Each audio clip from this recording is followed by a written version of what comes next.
Good morning, Woodfordians. How are you going today? Whoa, it's great, isn't it? And for me, this is one of the most anticipated presentations for me, and I've got the honour of being the MC and introducing this group.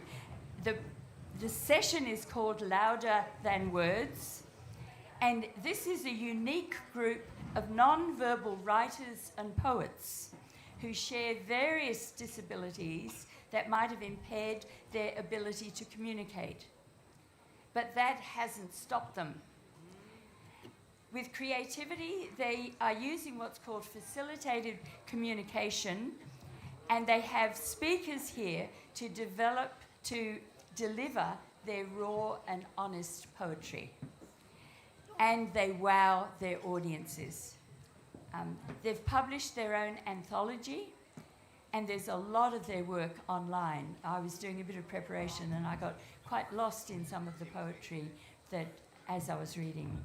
So let's give them a wonderful, wonderful welcome to the Brotherhood of the Wordless.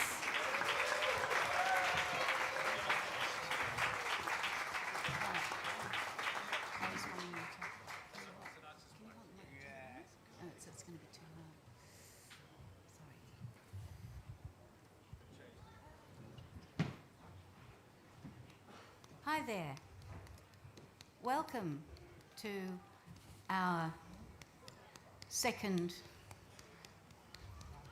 performance today. We were brilliant at the Poets' Breakfast, and now we get to wow you even more. So, we are all writers with various disabilities, and we have the inside info on what we need to be part of your world. So, your job is to listen, but we will let you ask questions. So, off you go. What do you want to know about what it's like to be treated like a dimwit when you can't speak?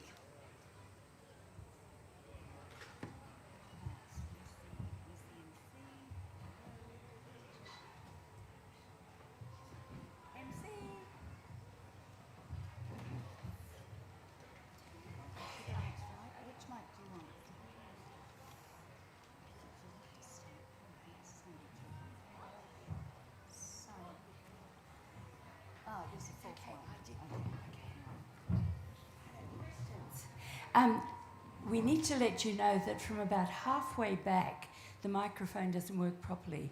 So if you've got questions, I'll be roaming up and down this middle area here. So come up to where I am. That way your question will be heard.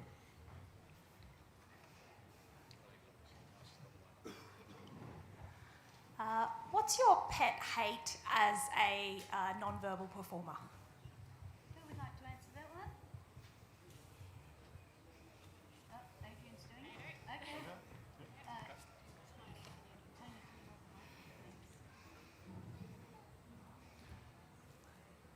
It drives me to absolute violence in my heart when people, even after hearing my work, will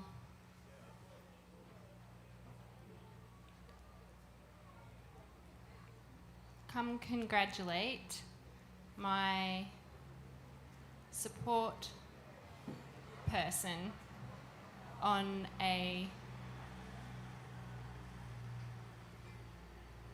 great poem.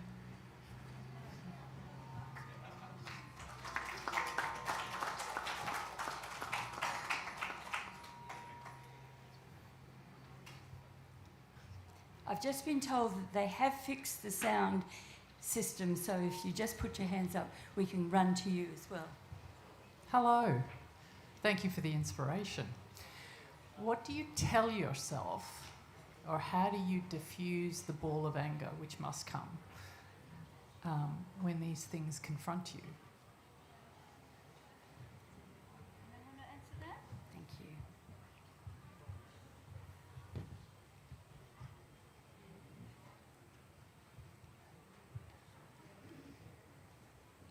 The ball of anger has fueled my grit and determination to build my life and have the time to write and express the anger and the aspirations and the hopes that have carried me from institution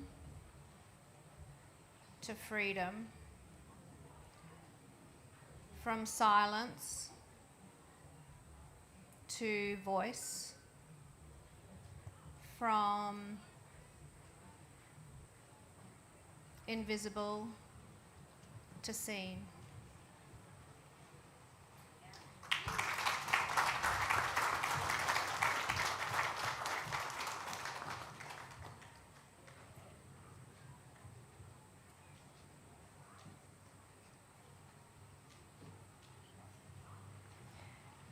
I wonder if you could tell us just a moment or two or a little bit of the journey that you've obviously all been on in finding your voice and finding a way to communicate with the world around you. I would love to hear a bit about that.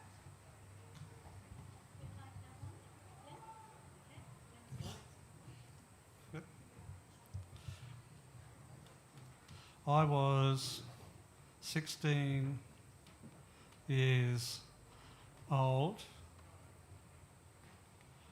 when I first started to communicate. It is a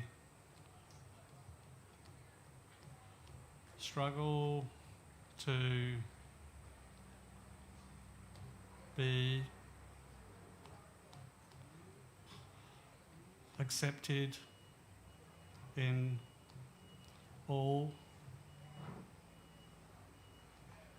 streams of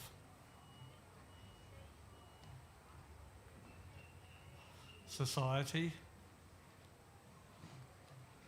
It is not believed to be my words.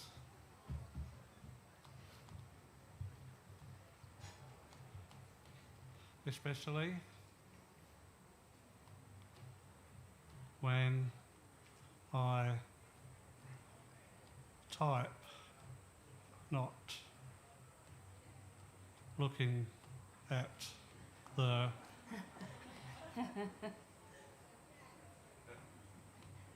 board.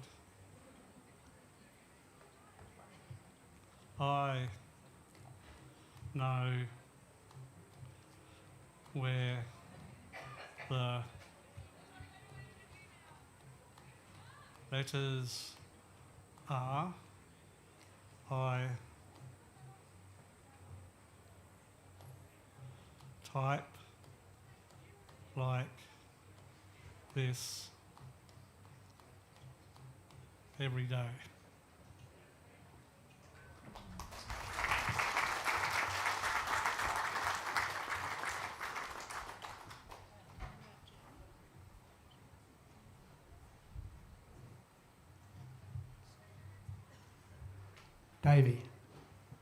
David, haven't seen you for a while. How you been? Tell us a bit about yourself since I saw you last. What you been doing, where you been going?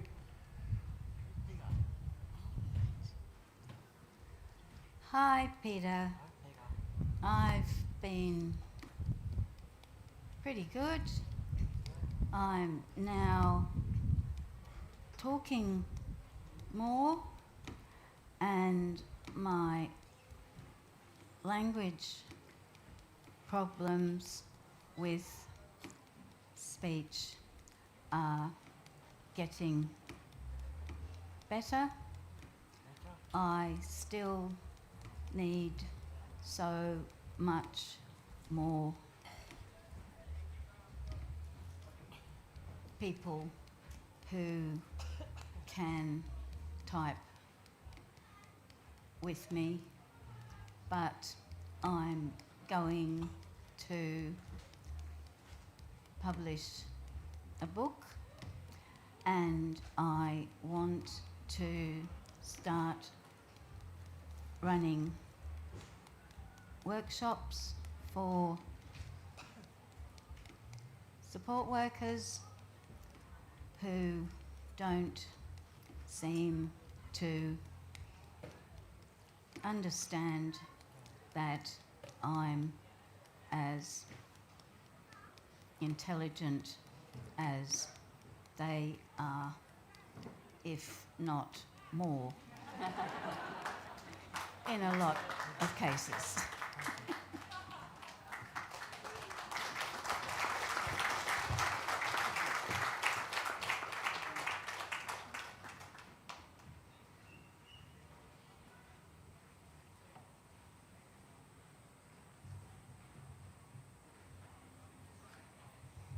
How did you start your literacy journey? Like, because obviously for us people who can use our words, it's all about blending, segmenting, and separating our letters and sounds.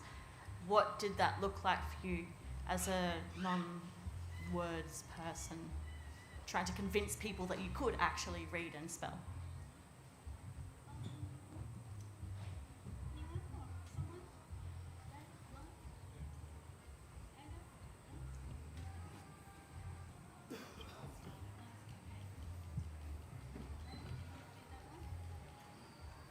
I started learning the same as everyone in front of the TV with play school. I just didn't have an avenue to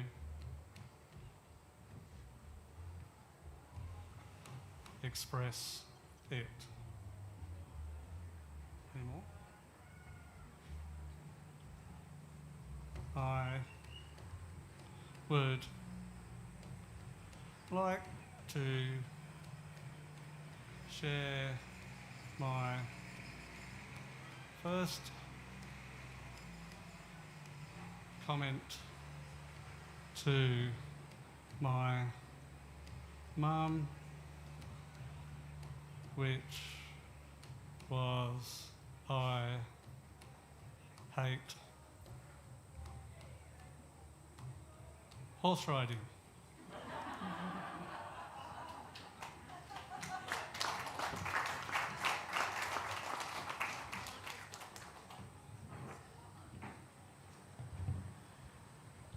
So Mike would like to add to that question because it's a very deep question, that one.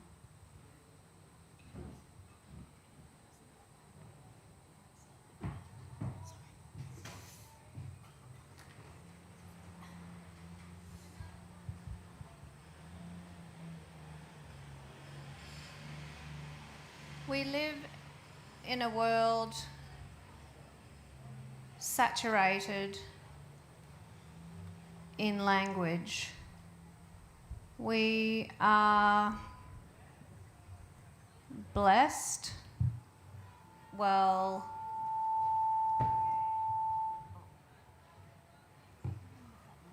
I am blessed with a fast mind and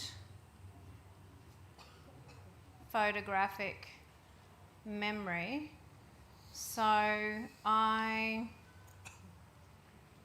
captured everything around me and I kept it in a vault while I performed the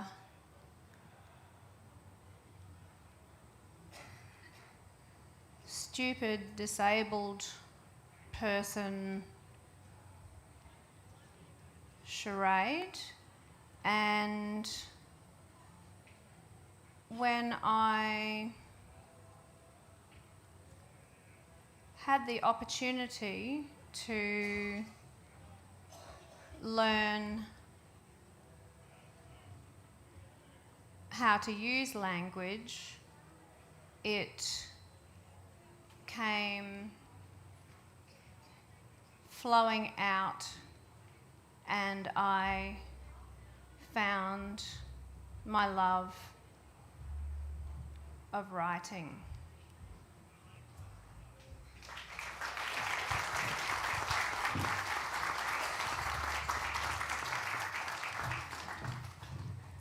Anyone else got anything they'd like to add to that one? Everyone had different journeys, I think. Glenn actually was assessed when he was at school, so he went to special school, but they did have facilitated communication there, and they did lots of literacy. Other people weren't so lucky. Yep.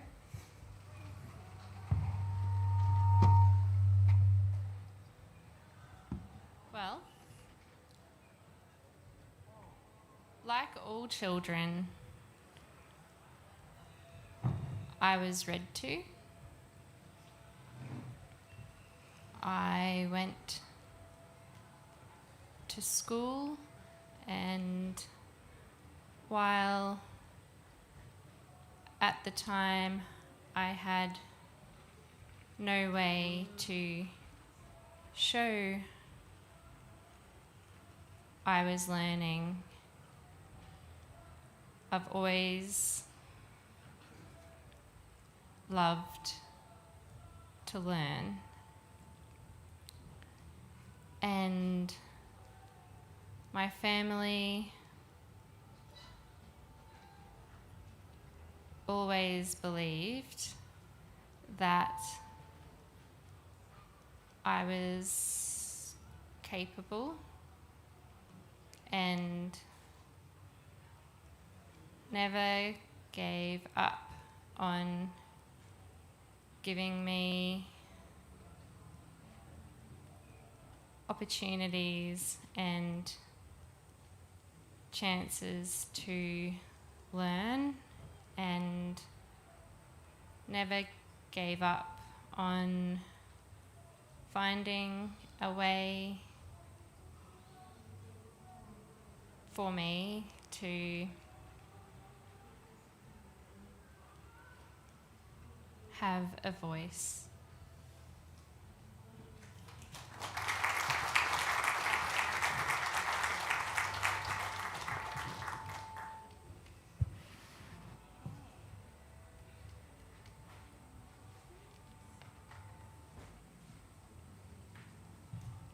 Can I use my MC prerogative to ask a question? Absolutely. Some of the statements you've made are very powerful, but they also sound underneath this can be quite a lot of anger at your place in the world and maybe the way you're treated. Would you like to say a little bit more about that?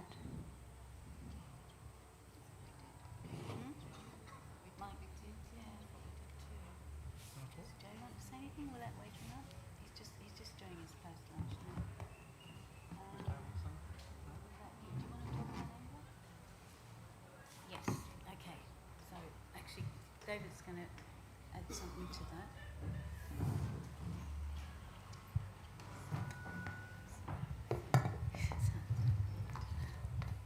I'm very cross, grumpy, and shitty a lot of the time. I seem to have a deep well of anger, but I found that dance therapy could help me get it off my chest and out of my body.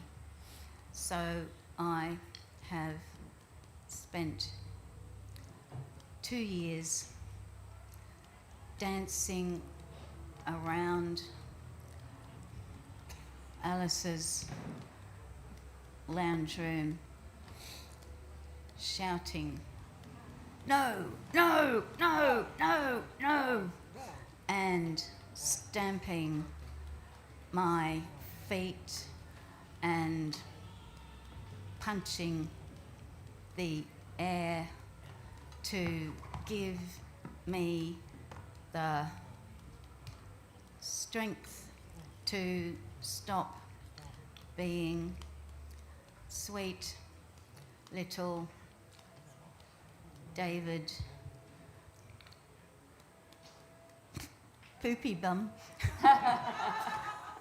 who says yes all the time. My speech was stuck with yes, and now Alice has done too good a job, and now I say no all the time.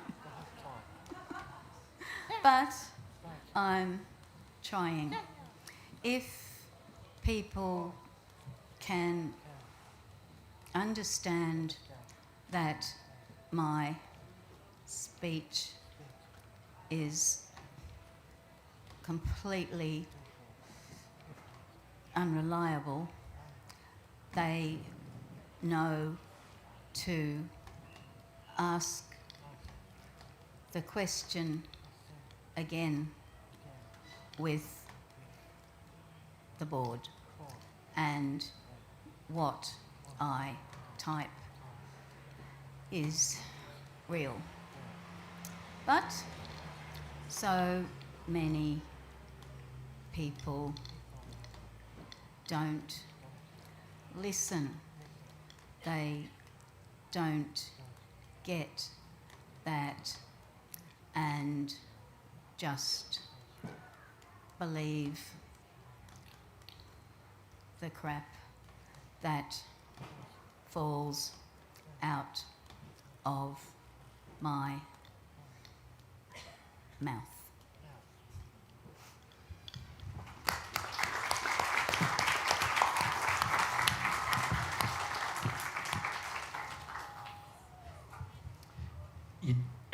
Anybody else want to say something before I make a political announcement? Mike?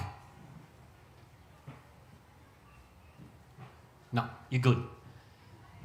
Just want to take some time to make a political statement because it's really, really important. Our disability community now is under threat. Our disability community is under threat because we are surrounded by people who do not believe that members of the Brotherhood and others in their circumstances should have presence in the world.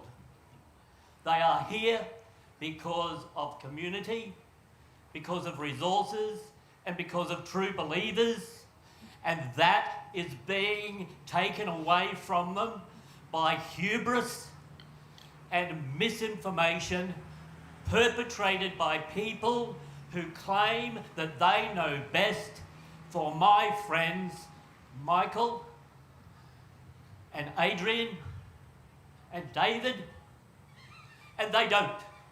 You have already heard today, my friends deeply and profoundly understand what is important for them, and I want you to leave here today knowing that their lives and the resources that are necessary for them to be present and participate are being removed. And if we don't stand individually and collectively to ensure that that doesn't happen, as a consequence of the misinformation spread by conservative media, politicians, the NDIA, the National Disability Insurance Scheme, the lifestyle is under threat. So we need you to stand in solidarity.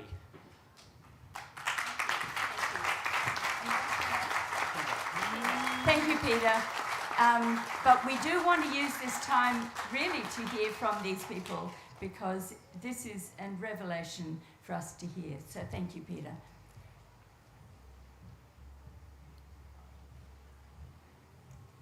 Well said, Peter. I appreciate your passion for I'd like to ask.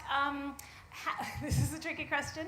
How have you found? Because I presume that you perform in a lot of spaces. How have you found the accessibility of Woodford as a performer?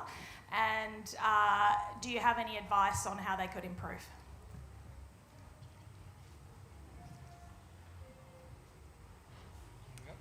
Yep, Ado.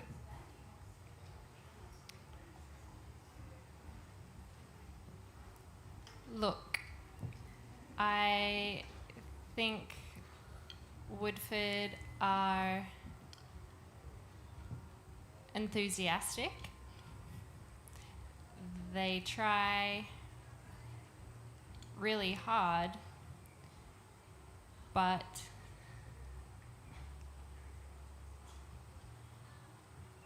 for goodness sakes,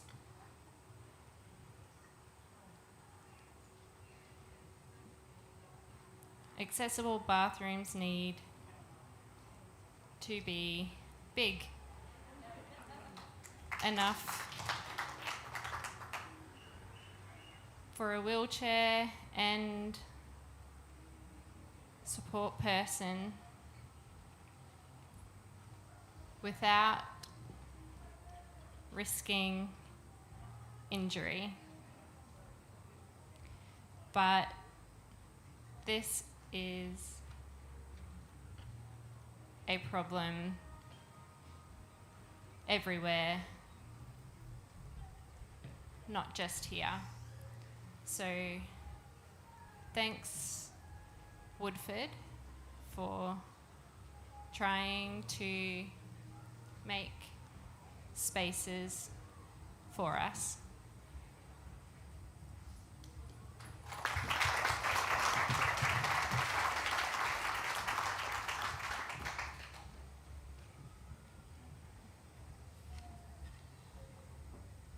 I'll just add there, I was down at the Artists' Gate this morning with car passes and things like that, which I'd spent 2 days making sure was going to happen, and various people made sure that that would happen. So Woodford has been pretty amazing.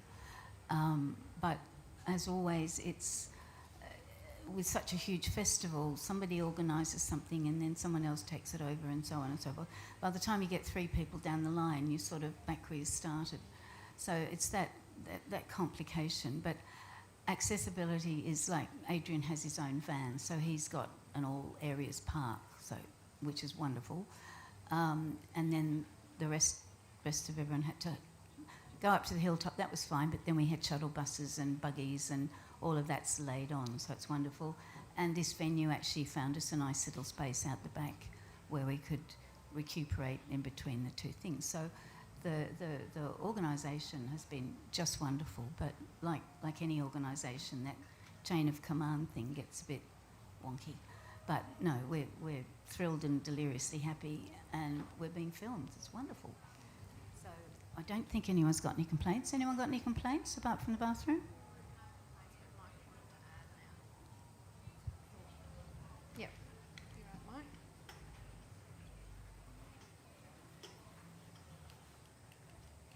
Access has more dimensions than the physical, and just taking note of the sensory systems of people is most helpful to my kind of needs. I wear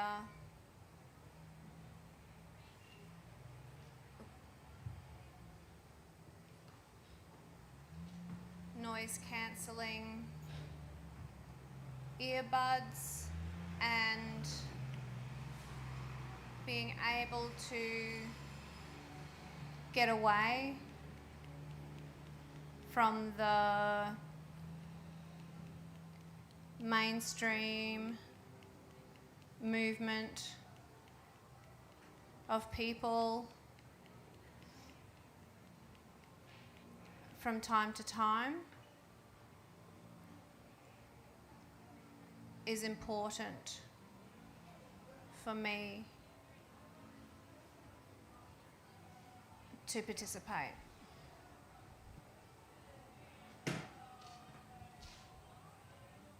Thank you for asking.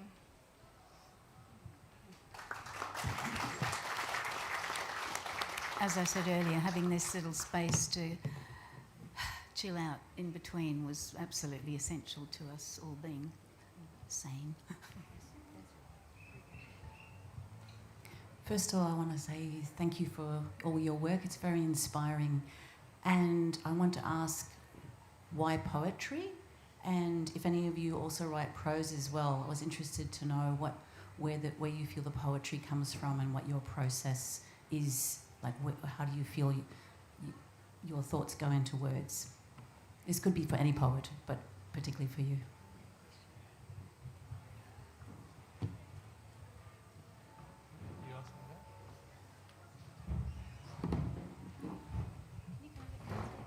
I think for me, poetry is a heart thing. I struggle to simply share my thoughts, like the deep, dark stuff, but poetry is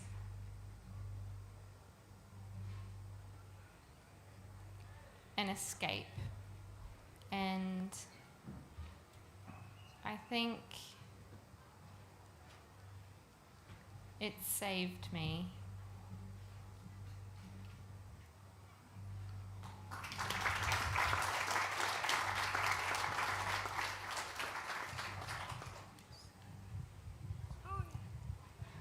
I love to write. Anything at all, I write. Prose, poetry, songs, and I'm going to write a manual about how to be a decent support worker and go around the country haranguing people about it.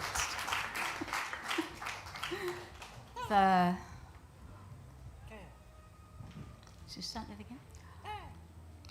The woeful people that turn up in my house, I don't know where they dig them up from, but they have no fucking idea what I need.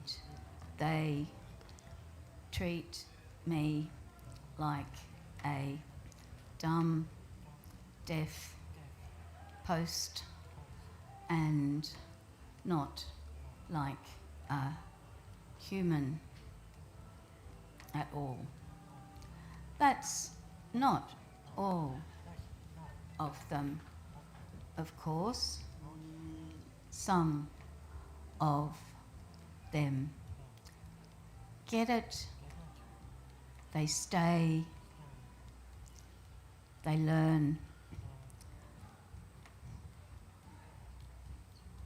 We love each other in a tango sort of way.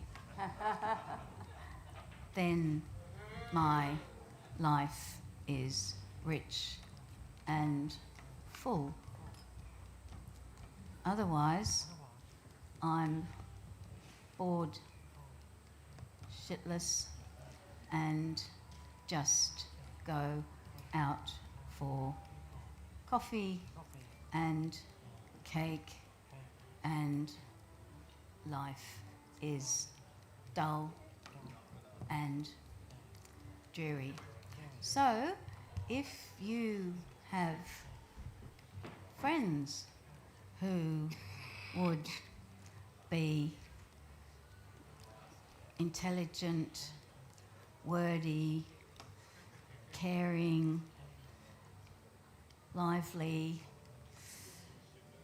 and all of those words, please feel free to give their number to my mum in the green dress in the front row.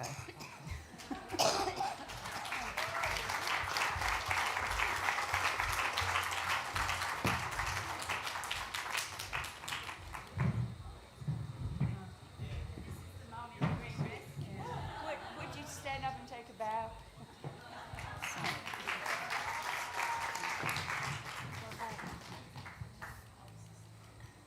Thank you very much, everybody, for being here and giving us your time.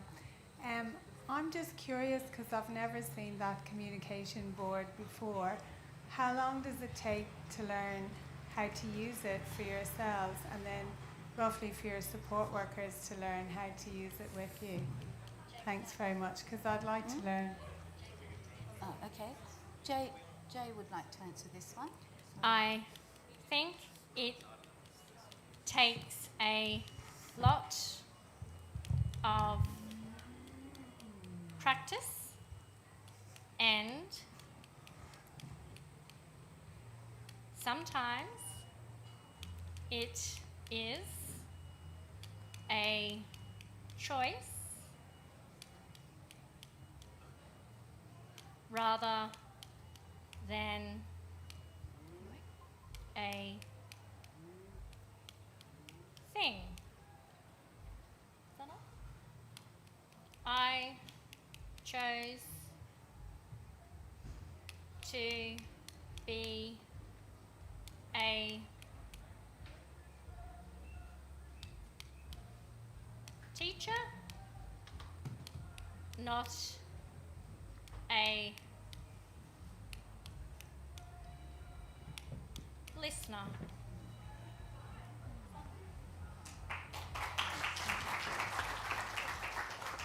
It's also very much a.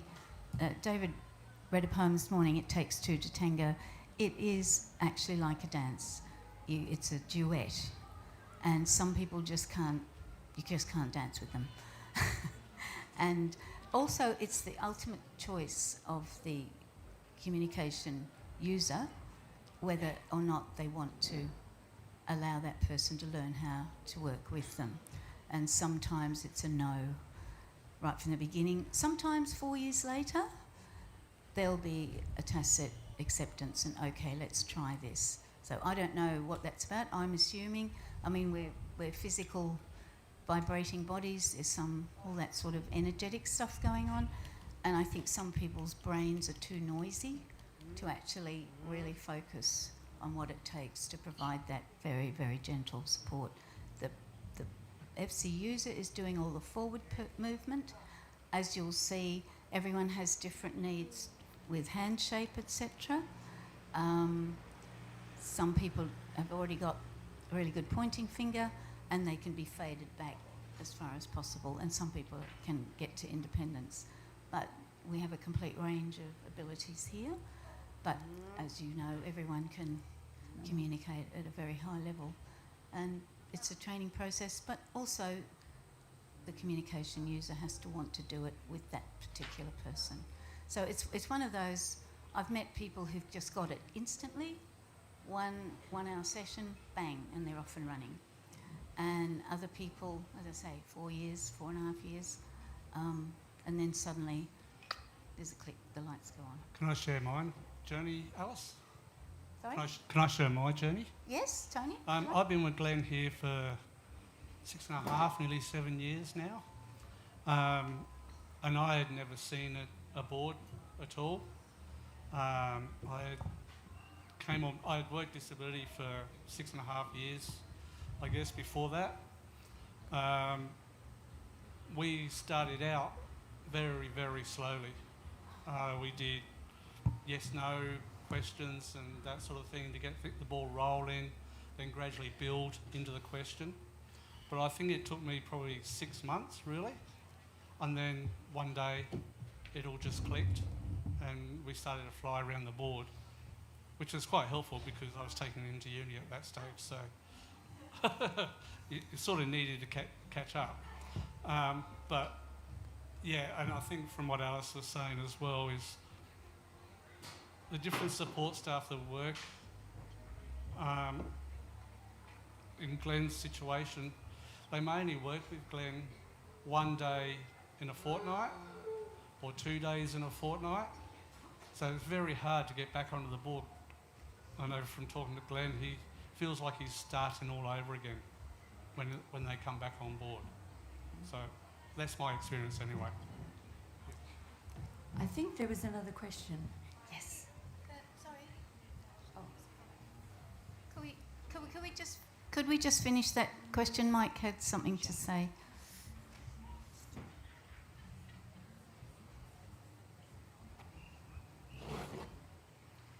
The essence of this technique is to give me feedback into my hand so that I can feel it and use it with accuracy and intention. My autistic body is unreliable and my movement is not aligned with my thoughts at all times. Some days are better than others, but to make choices of letters on a board or iPad or laptop takes the level of control I find difficult. Whoa. And this technique gives me the ability to access the letters or keys, etc.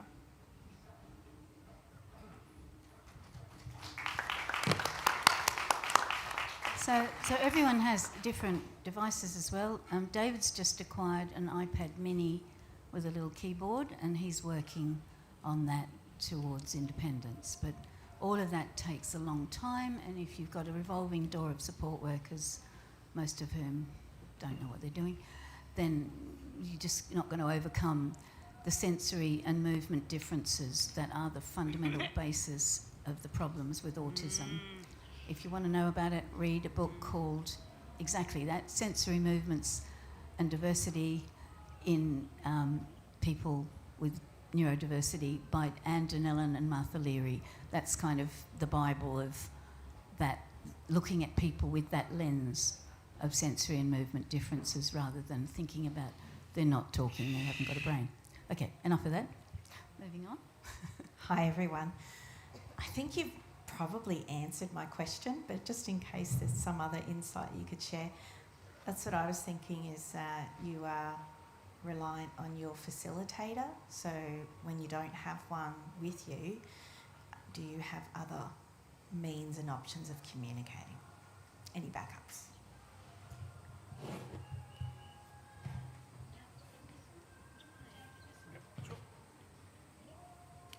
I have other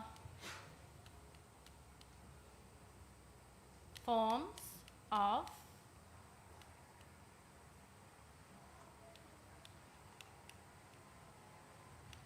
communication.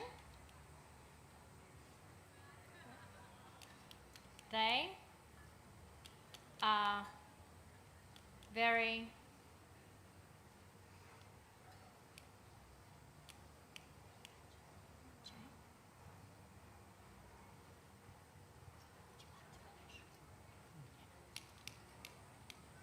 specific to me.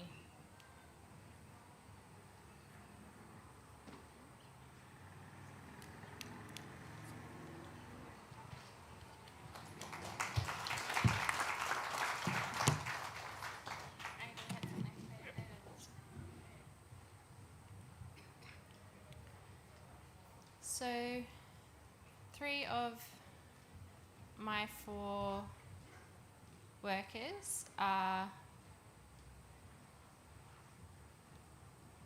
I guess, fluent FC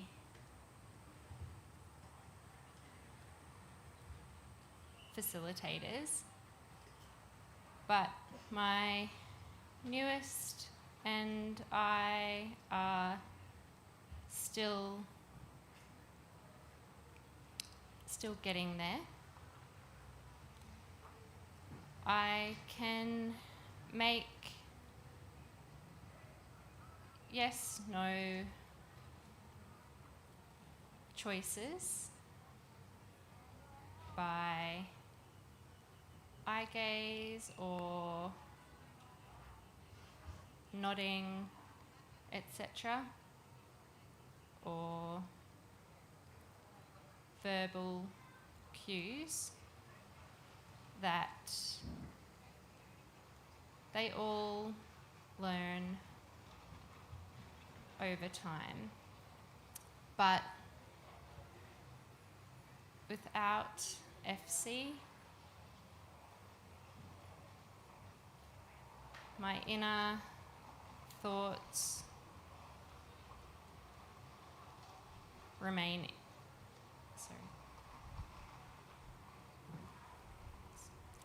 inner. FC is the only communication tool I have that is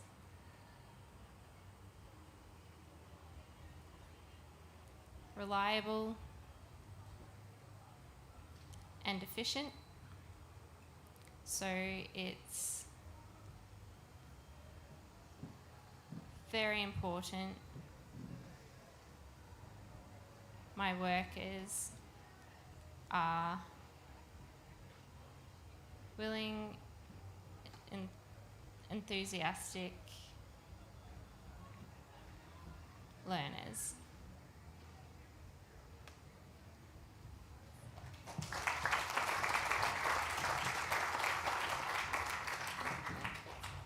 Hi.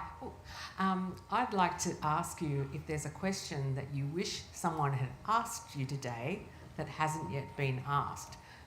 What would you like to share with us?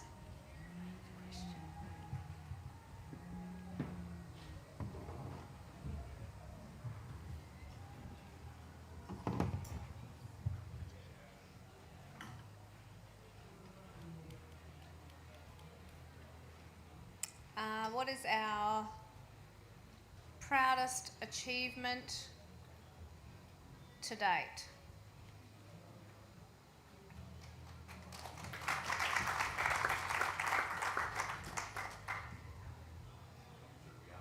So I'll ask on behalf of the audience, please tell us about your proudest achievement to date.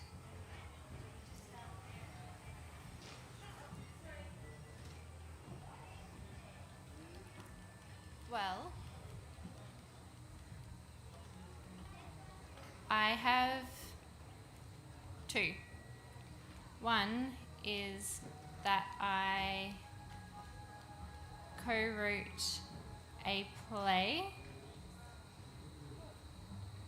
musical theatre thing, and it's still in the works to get funding to show the world, but we did get to do it on the sunny coast. Two, my advocacy work. I've gotten to speak at university, hospital, NDIA things, and all over really. You'll never stop me. Oh, good.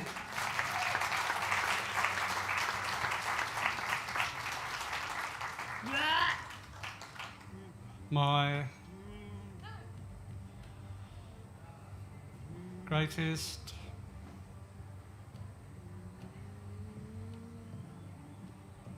achievement so far is two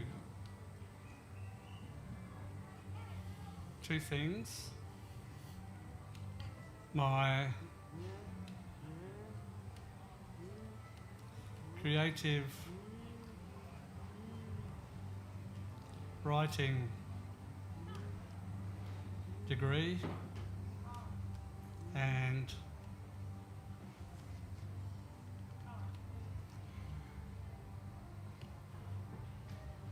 surviving 6 weeks in Europe with my brother and mum.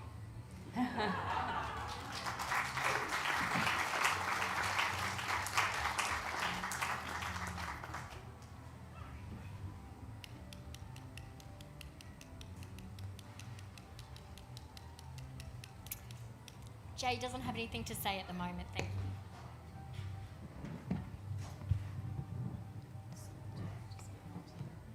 Well, I'm doing it otherwise.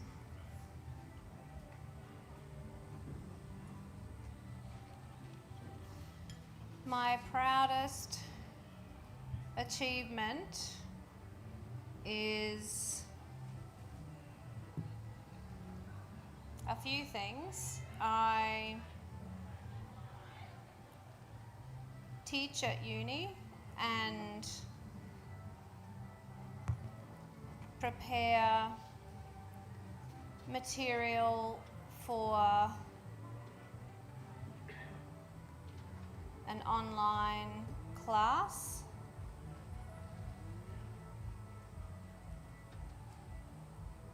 Challenging ableism. And I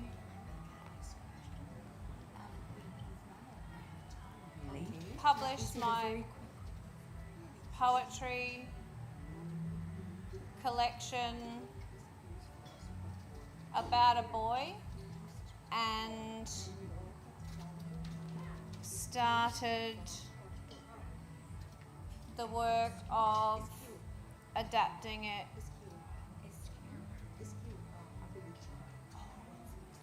to a play. And my dearest achievement is attending my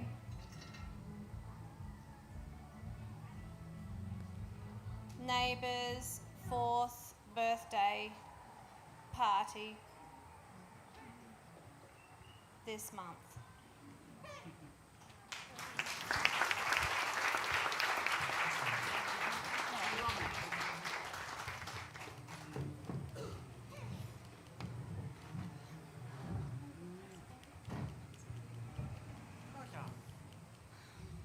Okay. My best achievement was not strangling my nephew, who is a noisy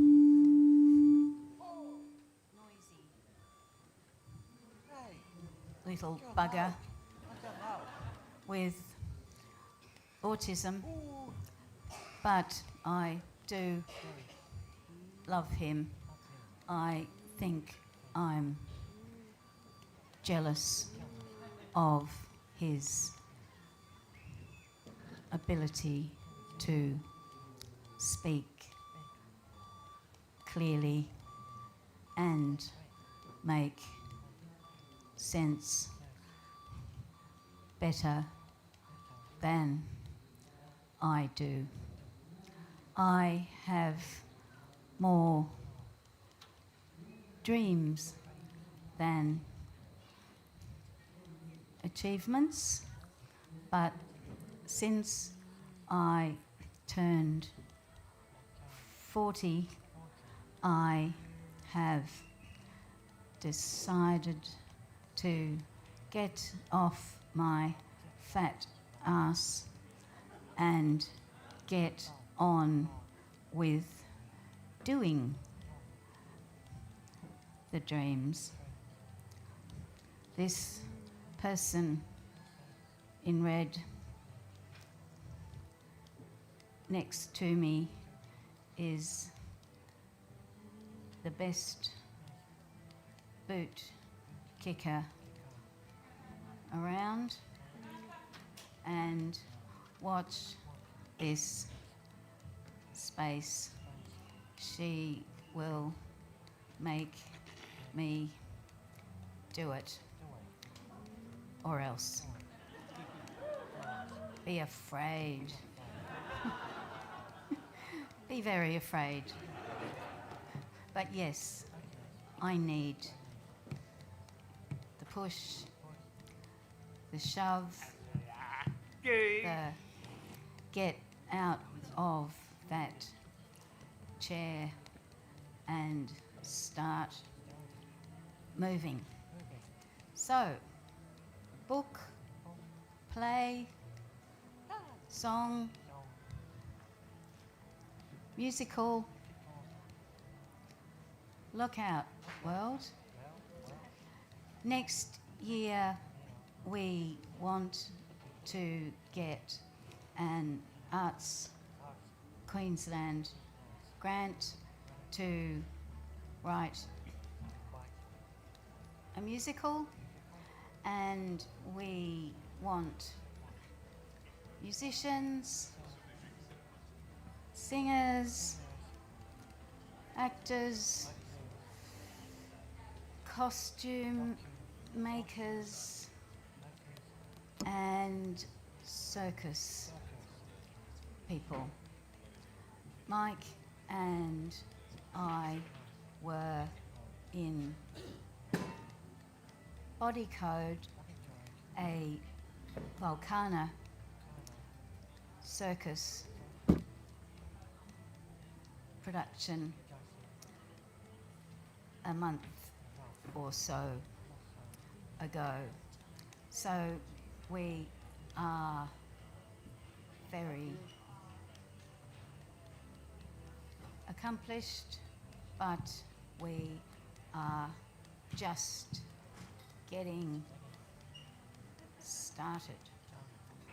Watch this space. Bye. Bye.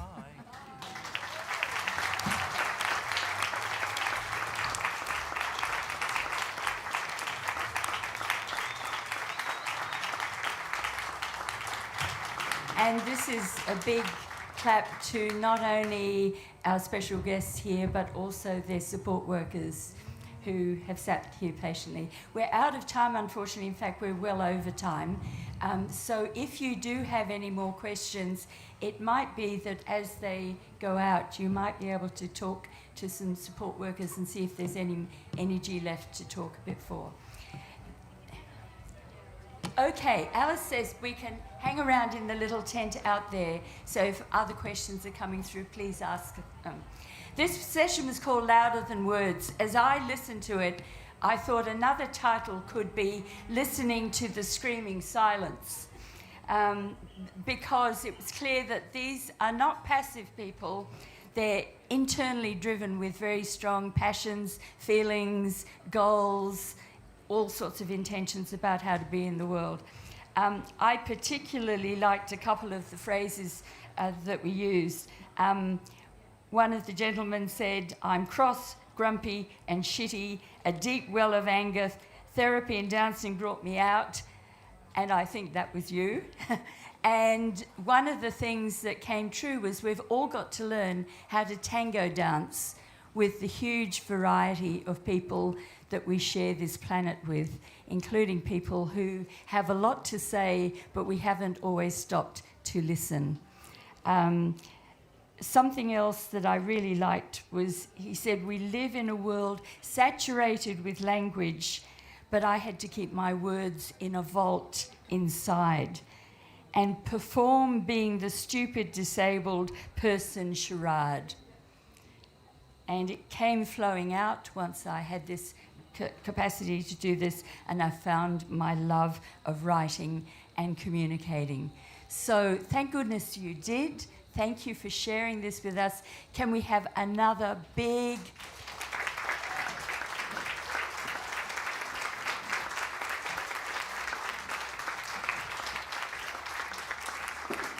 Thank you for the Brotherhood of the Wordless and for sharing your many, many words with us. Thank you.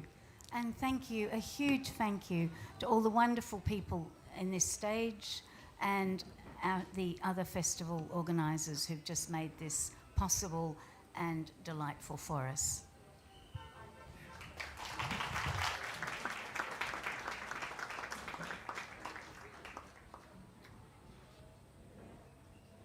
While we set up for the next